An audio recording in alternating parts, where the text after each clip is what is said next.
souligner pour ces images que Platini Demba a pu monter. On va maintenant ouvrir le débat avec Neymar. Neymar, vous avez suivi le match RDC-Danemark. Les premiers enseignements pour vous. On va d'abord parler de cette ligne d'attaque. Pas de but contre le Danemark, mais surtout des attaquants qui n'ont pas réussi à concrétiser. Est-ce là aussi le grand chantier de Sébastien Desabre avec cette équipe des Léopards? Oui, l'une des choses pour lesquelles nous sommes souvent plaints, c'est que nous ne marquons pas beaucoup de buts. Quand les Léopards jouent, on s'attend à 1-0, 2-0 parfois si ce jour-là nos attaquants se réveillent bien. Mais j'aurais bien voulu que nous soyons un peu plus tranchants pour marquer un peu... En fait, la tactique était bonne de manière générale avec cette défense à 3. Je ne sais pas si nous étions à 3 ou à 5 parce que par moment, il y avait cette ligne de 5 qui se formait derrière. Mais de manière générale, je dirais que la prestation était plutôt bonne. On n'a pas tellement concédé de graves occasions, à part la frappe sur le montant, que Passy avait vu en retard, et heureusement pour nous. Mais sinon, de manière générale, les Léopards se sont bien comportés. J'ai bien aimé l'attitude. Et j'espère que nous allons régler nos problèmes de finition. Nous avons d'autres joueurs capables de faire aussi la différence, bien que notre coach a une certaine préférence pour Bakambu au vu de son expérience, mais j'aimerais bien voir peut-être au prochain match un Simon Banza titularisé ou un... Banza était entré. Il était entré, il a joué moins de 15 minutes, mais bon, on a su voir quand même ce qu'il pouvait faire. Ou peut-être notre attaquant le plus en forme, bien qu'il n'a pas aussi le même taux de réussite avec son club, mais je pense que le prochain match, si on essayait un peu de revoir parmi les attaquants de points que nous avons, nous pouvons être assez décisifs. Et j'ai bien aimé la stratégie qui consistait à défendre. Nous étions dans une forme de bloc. Parlons d'abord de l'attaque parce que on va parler certainement de la défense après. Oui. D'abord l'attaque, c'est ce secteur qui fait tant de mal à des Léopards. Oui, c'est un peu notre inquiétude aussi parce que face à ces grandes nations que nous allons affronter lors de ce tournoi, il faudra savoir piquer au bon moment. Une fois que vous avez l'occasion, marquer. Parce que pour ce qui est de défendre, comme vous avez dit, nous défendons pas mal. Mais quand il faut marquer, c'est généralement là notre problème. Alors, je souhaiterais que nos joueurs fassent encore plus d'efforts.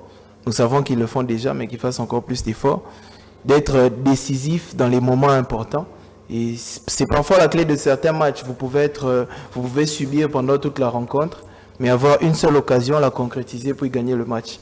Donc nous espérons qu'ils vont faire mieux. Tati Nkoyi, lors de ces matchs, le coach s'est privé de Bongonda, Kalala, Sipenga, Meshakelia qui n'ont pas disputé ne serait-ce qu'une minute de ces matchs. C'est aussi là aussi peut-être le secret de dire que si on n'a pas marqué, on a d'autres armes qui n'ont pas été utilisées contre le Danemark. Est-ce que ces matchs nuls contre le Danemark n'est pas aussi trompeur au regard des joueurs qui n'ont pas aussi pris part à cette rencontre? Non, pas du tout.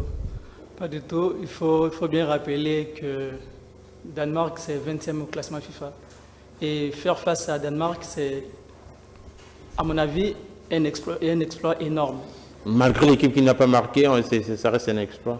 Bien sûr, un exploit. Tenir face au Danemark, ça nous projette quand même à long terme pour comment on va aborder notre Coupe du Monde. Martin Minyangu, une équipe Neymar faisait les points sur la défense à 5, à 3 hybrides, mais après, les deux attaquants qui ont pu commencer les matchs et qui ont joué la plupart de cette rencontre, c'est Yohan Wissa et Cédric Bakambu. Comment avez-vous senti cette attaque composée des deux joueurs, Yohan Wissa ainsi que Bakambu? Ok, merci. Je dirais que j'ai senti l'attaque, elle était présente. Par rapport à la mission qui a été confiée à l'équipe où Sébastien Desabre avait confié déjà aux joueurs, pour le dire, si on ne s'est pas procuré mille occasions, c'est parce que si on avait adopté un système de jeu qui ne permettait pas d'avoir trois attaquants. On a eu des attaquants et on a eu un œuvre comme Cédric Bakambu, un œuvre qui peut jouer en pivot, qui peut faire des appels, qui peut décocher à gauche, et un Yohan Wissa qui peut à un moment donné faire les ponts entre l'attaque. Cédric Bakambu et la ligne médiane. Moi, je pense que les joueurs se sont bien comportés. Ils ont été là, même si on doit admettre que, comme l'ont dit les autres, ça fait un moment où on pêche. On a vraiment des soucis avec la ligne d'attaque, parce que même dans des matchs très importants comme face à l'équipe jamaïcaine, ou dans certaines nations, on a joué même face au Cameroun, on a souvent été aidé par la défense. Ce sont des défenseurs qui nous ont fait qualifier pour jouer cette Coupe du Monde. On ne doit pas l'avouer, mais moi je pense que les joueurs se sont bien comportés. Il y a des choses qu'on peut rectifier, mais on ne doit pas être trop dur avec le jeu. Voyons voir aussi les systèmes des systèmes qui a été adopté par l'entraîneur. C'est ce système qui a occasionné, qui a fait en sorte qu'on ne soit pas aussi plus tranchant dans la ligne d'attaque, mais qu'on puisse être regardant. On ne doit pas sous-estimer l'équipe qui était devant nous. C'est quand même une belle équipe. C'est une équipe en 2025 qui a causé du mal vraiment à l'équipe portugaise, à l'équipe de Cristiano Ronaldo. Déjà, le Danemark avait gagné l'équipe du Portugal. On est face au Danemark avec des grands stars. C'est l'équipe complète. Le Danemark avait aligné tous ces joueurs, tous ces grands joueurs. Mais quand on voit là, Højbjerg, Christensen, tout le monde là. Tous ces joueurs-là, déjà, c'est une équipe déjà qui est très reconnue pour sa discipline tactique, pour son expérience européenne. C'est une grande équipe, et quand vous faites face à cette équipe avec des défenseurs de classe mondiale, et vous voyez que Bakambu quand même qui s'est procuré beaucoup d'occasions, vous voyez avec ça qui a fait mal à cette défense, on peut se dire la RDC quand même a du répondant, la RDC quand même a de la matière, la RDC aussi peut apporter plus dans cette Coupe du Monde. Tatin Koyi, il y a aussi ces compartiments qui nous satisfait à tout moment. C'est la défense de la RDC qui prend moins de buts. Est-ce que c'est rassurant avant aussi d'aller affronter les nations comme le Portugal, la Colombie et les autres? Ouais, on a vraiment des défenseurs de haut niveau, à l'instar de Tonzeb et Chancel Mbemba. Il y a encore l'autre qui s'est ajouté, Steve Kapwadi, qui ont donné de très bonnes impressions comme d'habitude. Et moi, j'espère que face au Portugal, on peut aussi tenir le coup. On peut tenir le coup, bien qu'il y ait des petits ajustements à faire, comme mes prédécesseurs l'ont bien souligné, surtout la ligne d'attaque et surtout sur les niveaux de pressing. Donc, vous voyez une autre problématique, celle d'aller agresser l'adversaire au bon sens du mot. Effectivement, parce qu'on a vraiment des armes pour le faire.